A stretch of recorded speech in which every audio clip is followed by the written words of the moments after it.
அகிலம் நியூஸ் நேயர்களுக்கு வணக்கம். இன்றைய இரவு நேர பிரதான செய்திகள். முதலில் தலைப்புச் செய்திகள். டிரம்பின் வரி விதிப்பு, ஜனாதிபதி அனுரவின் நடவடிக்கை.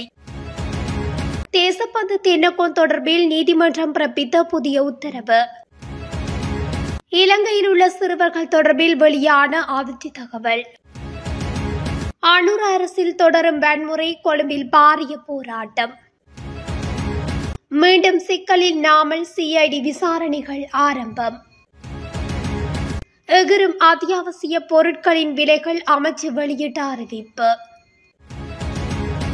மதராச மாணவன் துஷ்பிரயோகம், குற்றவாளிக்கு 7 வருட கடூழிய சிறை. மசாஜ் நிலையமற்ற போர்வையில் விபச்சார விடுதிகள், சுற்றி வளைப்பில் சிக்கிய பெண்கள். புலமை பரிசில் பரீட்சைக்கான திகதி அறிவிப்பு. தொடர்பென விரிவான செய்திகள். அமெரிக்க ஜனாதிபதி டொனால்ட் ட்ரம்ப் இலங்கையின் ஏற்றுமதி பொருட்கள் மீது விதித்துள்ள வரி தொடர்பில் ஆராய ஜனாதிபதி அனுரகுமார திசாநாயக்க உயர்மட்ட குழு ஒன்றை நியமித்துள்ளார். இலங்கையில் இருந்து இறக்குமதி செய்யப்படும் அனைத்து பொருட்களுக்கும் 44% வரி விதிக்க டொனால்ட் ட்ரம்ப் தீர்மானித்துள்ளார். குறித்த புதிய பரஸ்பர கட்டண முறைமையினால் ஏற்படக்கூடிய பிரச்சினைகள் குறித்து ஆழமாக ஆராய்ந்து அரசாங்கத்திற்கு பரிந்துரைகளை சமர்ப்பிப்பதற்காக குழு ஒன்று அனுரகுமார திசாநாயக்கவினால் நியமிக்கப்பட்டுள்ளது. இந்த குழுவில் நிதி அமைச்சின் செயலாளர், மத்திய வங்கியின் ஆளுநர், இலங்கை முதலீட்டு சபையின் தலைவர், இலங்கை ஏற்றுமதி அபிவிருத்தி சபையின் தலைவர் மற்றும் வெளிவிவகார அமைச்சின் பொருளாதார விவகார பணிப்பாளர் நாயகம் ஆகியோர் அடங்குவர். மேலும் ஜனாதிபதியின் சிரேஷ்ட பொருளாதார ஆலோசகர் துமிந்த கிலங்கமுவு, இலங்கை வர்த்தக சம்மேளனத்தின் பிரதான பொருளாதார கொள்கை ஆலோசகர் ஜிரான் பெர்னாண்டோ, அஸ்ட்ரோப் உமர், ஜெராட் அமெலியன் மற்றும் ஜாயிப் ஜாபர்ஜி ஆகியோரும் இந்த குழுவில் இடம்பெற்றுள்ளனர். பதவி இடைநீக்கம் செய்யப்பட்டுள்ள போலீஸ் மா அதிபர் தேசப்பந்து தென்னக்கோனை எதிர்வரும் 10ஆம் தேதி வரை விளக்கமறியலில் வைக்க நீதிமன்றம் உத்தரவு பிறப்பித்துள்ளது. ஏற்கனவே விளக்கமறியலில் அவர் வைக்கப்பட்டிருந்த நிலையில் இன்றைய தினம் மாத்தறை நீதவான் நீதிமன்றத்தில் மீண்டும் முன்னிலைப்படுத்தப்பட்ட போதே அவருக்கு நீதிமன்றம் விளக்கமறியலை நீட்டித்து உத்தரவு பிறப்பித்துள்ளது. மேலும் பலத்த போலீஸ் பாதுகாப்புடன் இன்றைய தினம் தேசப்பந்து தென்னக்கோன் நீதிமன்றத்துக்கு அழைத்து வரப்பட்டிருந்தமை குறிப்பிடத்தக்கது.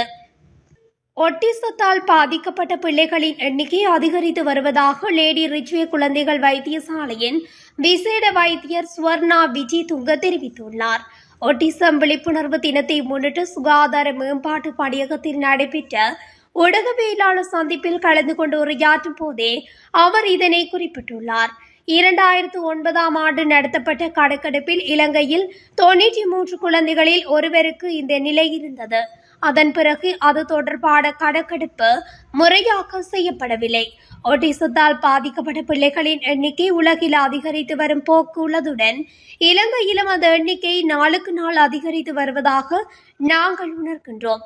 அதை மிக விரைவாக அடையாளம் காண்பது முக்கியமாகும்.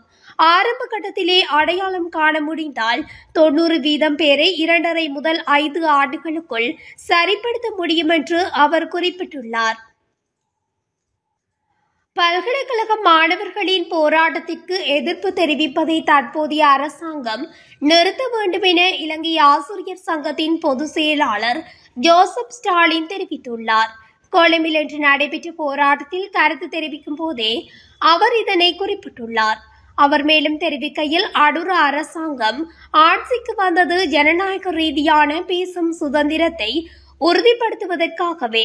பல்கலைக்கழக மாணவர்கள் போராட்டத்தில் ஈடுபட்ட போது 27 பேரை கைது செய்துள்ளதுடன் இதுவரைக்கும் பல்கலைக்கழக ஒன்றியத்தின் தலைவர் விளக்கமறியலில் வைக்கப்பட்டுள்ளனர். இந்த நிலையில் பல்கலைக்கழக மாணவர்களுக்கு பேசும் உரிமை இல்லையா, போராட உரிமை இல்லையா? தற்போதைய அரசாங்கத்திற்கு உறுதியாக ஒன்றை சொல்கின்றோம், இந்த அடக்குமுறை நிறுத்தப்பட வேண்டும். இல்லாவிட்டால் நமது போராட்டம் தொடரும் என அவர் தெரிவித்துள்ளார். நாடாளுமன்ற உறுப்பினர் நாமல் ராஜபக்சவின் சட்டத்தரணி தகமை தொடர்பில் விசாரணைகளை ஆரம்பித்துள்ளதாக குற்றப்புலனாய்வு திணைக்களம் தெரிவித்துள்ளது. குறித்த விடயம் தொடர்பில் குற்றப்புலனாய்வு திணைக்களம் கொழும்பு பிரதான நீதவான் நீதிமன்றத்தில் இன்று அறிவித்துள்ளது. லஞ்சம் மற்றும் ஊழலுக்கு எதிரான குடிமக்கள் அதிகாரம் அளித்த முறைப்பாட்டின் அடிப்படையிலே இந்த விசாரணை தொடங்கப்பட்டது. இலங்கை சட்டக்கல்லூரி பரீட்சைகளின் போது நாமல் மோசடியில் ஈடுபட்டாரா என்பது குறித்து விசேட கவனம் செலுத்த உள்ளதாக சிஐடியின் சிறப்பு புலனாய்வு பிரிவு தெரிவித்துள்ளது. இது தொடர்பாக சமர்ப்பிக்கப்பட்ட ஆவணங்களை பரிசீலித்த கொழும்பு பிரதான நீதவான் தனுஜா லக்பாலி விசாரணை முன்னேற்ற அறிக்கையை நீதிமன்றத்தில் சமர்ப்பிக்குமாறு குற்றப்புலனாய்வு பிரிவினருக்கு உத்தரவிட்டுள்ளார். பண்டிகை காலத்திற்கான அரிசி இறக்குமதிக்கு முன் ஏற்பாடு செய்யப்பட்டிருந்தாலும் பிற அத்தியாவசிய உணவுப் பொருட்களை இறக்குமதி செய்ய வேண்டிய அவசியமில்லை என்று விவசாய அமைச்சு தெரிவித்துள்ளது. பண்டிகை காலத்திற்கு தேவையான உணவுப் பொருட்களை உள்நாட்டு அறுவடைகளில் இருந்து வழங்க முடியும் என்று பிரதி அமைச்சர் நாமல் கருணாரத்ன தெரிவித்துள்ளார். நுகர்வோர் எந்தவித சிரமத்தையும் சந்திப்பதை தடுக்க அரசாங்கம் தேவையான நடவடிக்கைகளை எடுக்கும் என்றும் அவர் கூறினார். அரிசிக்கான கட்டுப்பாடு விலையை முறையாக நடைமுறைப்படுத்தாவிடின் எதிர்வரும் 2 வாரங்களில் ஹோட்டல் உணவுப் பொருட்களின் விலை மேலும் உயரும் என எச்சரிக்கை விடுக்கப்பட்டுள்ளது. குறித்த விடயத்தை அகில இலங்கை சிற்றுண்டிச்சாலை உரிமையாளர் சங்கத்தின் தலைவர் ஹர்ஷன ருக்ஷான் தெரிவித்துள்ளார். அரிசிக்கான கட்டுப்பாட்டு விலை விதிக்கப்பட்டுள்ள போதிலும் சந்தையில் எவரும் கட்டுப்பாட்டு விலைக்கு அமைய அரிசியை விற்பனை செய்வதில்லை. அந்த வகையில் சம்பா மற்றும் கீரி சம்பா ஆகிய அரிசி வகைகளை கட்டுப்பாட்டு விலைக்கு பெறுவது கடினமாக இருப்பதாகவும் அவர் சுட்டிக்காட்டியுள்ளார். ஆகவே அரிசிக்கான கட்டுப்பாட்டு விலையை சந்தையில் முறையாக நடைமுறைப்படுத்தாவிடின் எதிர்வரும் ஓரிரு வாரத்தில் ஹோட்டல் உணவுப் பொருட்களின் விலைகளை அதிகரிக்க நேரிடும். பால்மாவின் விலை 50 ரூபாவினால் அதிகரிக்கப்பட்டுள்ளதாகவும் விலையேற்றத்துக்கு அமையவே ஹோட்டல் உணவுப் பொருட்களின் விலைகள் தீர்மானிக்கப்படுவதாகவும் அவர் தெரிவித்துள்ளார். இதேவேளை அத்தியாவசிய உணவுப் பொருட்களின் மதிப்பிடப்பட்ட விலை வரம்புகளை நுகர்வோர் விவகார அதிகார சபை வெளியிட்டுள்ளது. இந்த வாரம் வெளியிட்ட 22 அத்தியாவசிய உணவுப் பொருட்களின் மதிப்பிடப்பட்ட விலை வரம்புகளை பின்வருமாறு அமைந்துள்ளன.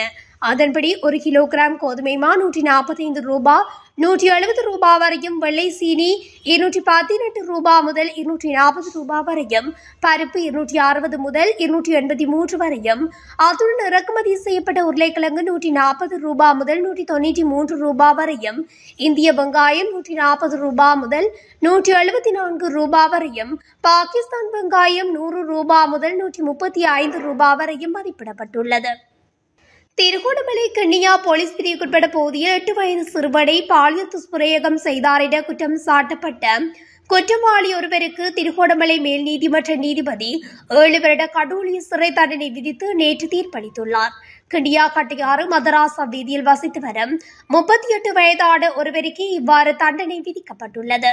கிண்ணியா கட்டையாறு பகுதியில் மதராசாவுக்கு 2015ஆம் ஆண்டு மே 30ஆம் தேதி சென்ற சிறுவனை பலவந்தமாக எடுத்து சென்று பாலியல் துஷ்பிரயோகம் செய்துள்ளதாக கிண்ணியா போலீசாரினால் வழக்கு தாக்கல் செய்யப்பட்டதை அடுத்து இந்த உத்தரவு பிறப்பிக்கப்பட்டுள்ளது. கொட்டாவை மகள் வராவ மாலம்பி வீதி மற்றும் ருக்மணி வீதி ஆகிய பகுதிகளில் ஆயுர்வேத மசாஜ் நிலையம் என்ற போர்வையில் இயங்கி வந்த 4 விபச்சார விடுதிகளில் இருந்து 16 பெண்கள் உட்பட 20 பேர் கொட்டாவை போலீசாரால் கைது செய்யப்பட்டுள்ளனர். கொட்டாவை போலீசாருக்கு கிடைத்த தகவலின் பேரில் மேற்கொள்ளப்பட்ட சுற்றி வளைப்பில் சந்தேக நபர்கள் கைது செய்யப்பட்டுள்ளனர். கைது செய்யப்பட்டவர்களின் 4 விபச்சார விடுதிகளின் உரிமையாளர்களும் காணப்படுவதாகவும் போலீசார் தெரிவித்தனர்.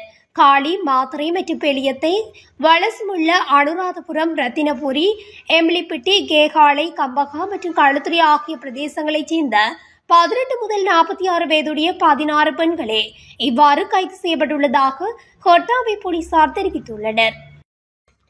2025ஆம் ஆண்டிற்கான 5ஆம் தர புலமை பரிசில் பரீட்சை எதிர்வரும் ஆகஸ்ட் 10ஆம் தேதி நடாத்த திட்டமிடப்பட்டுள்ளது. இந்த விடயத்தை பரீட்சைகள் திணைக்களம் அறிவித்துள்ளது. அதன்படி பரீட்சைக்கான விண்ணப்பங்கள் நாளை முதல் எதிர்வரும் ஏப்ரல் 30ஆம் தேதி வரை விண்ணப்பதாரிகளிடமிருந்து ஏற்றுக்கொள்ளப்படும் என தெரிவிக்கப்பட்டுள்ளது. விண்ணப்பங்களை சமர்ப்பிப்பவர்கள் குறிப்பிட்ட காலத்துக்குள் தங்கள் விண்ணப்பங்களை பரீட்சை திணைக்களத்துக்கு அனுப்ப வேண்டும் என அறிவுறுத்தப்பட்டுள்ளது. இத்துடன் அகிலம் நியூஸின் இன்றைய பிரதான செய்திகள் நிறைவடைகின்றன. தொடர்ச்சியாக செய்திகளை அறிந்து கொள்ள அகிலம் நியூஸ் ஊடகத்துடன் இணைந்திருங்கள். நன்றி, வணக்கம்.